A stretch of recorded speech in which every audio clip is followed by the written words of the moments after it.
നാസിക്കിലെ TCS BPOയിൽ നടന്ന ലൈംഗിക അതിക്രമ മതപരിവർത്തന കേസുകളിൽ ഒളിവിലുള്ള പ്രതി നിധാഖാനായി തിരച്ചിൽ തുടരുകയാണ്. കമ്പനിയിലെ HR മാനേജറായിരുന്ന നിധാഖാന്റെ മുൻകൂർ ജാമ്യാപേക്ഷ ഇന്ന് നാസിക്കിലെ കോടതി പരിഗണിക്കും. കേസ് കെട്ടിച്ചമച്ചതാണെന്നാണ് പ്രതികളുടെ ബന്ധുക്കളുടെ വാദം. ശ്രീനാഥ് ചന്ദ്രൻ മുംബൈയിൽ നിന്ന് വിവരങ്ങളുമായിട്ട്. ശ്രീനാഥ്, എന്താണ് വിവരങ്ങൾ?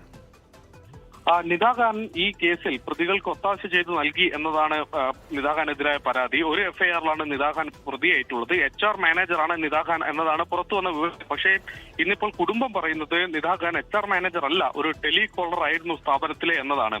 ഏതായാലും നിധാഖാൻ ഇതുവരെ കണ്ടെത്താൻ പോലീസിന് കഴിഞ്ഞിട്ടില്ല. ഇന്നലെ മുംബൈക്കടുത്ത് ഭീവണ്ടിയിൽ വ്യാപകമായ പരിശോധന നിധാഖാൻ ഉണ്ടെന്ന സൂചനയെ തുടർന്ന് നടത്തിയിരുന്നു. പക്ഷെ അവരെ കണ്ടെത്താൻ കഴിഞ്ഞിട്ടില്ല. ഇന്നിപ്പോൾ നാസിക്കിലെ കോടതിയിൽ മുൻകൂർ ജാമ്യാപേക്ഷ അവർ നൽകിയിട്ടുണ്ട്.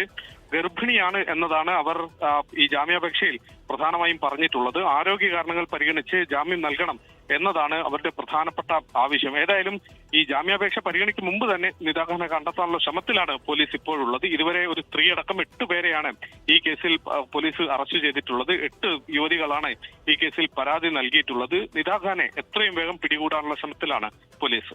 GK.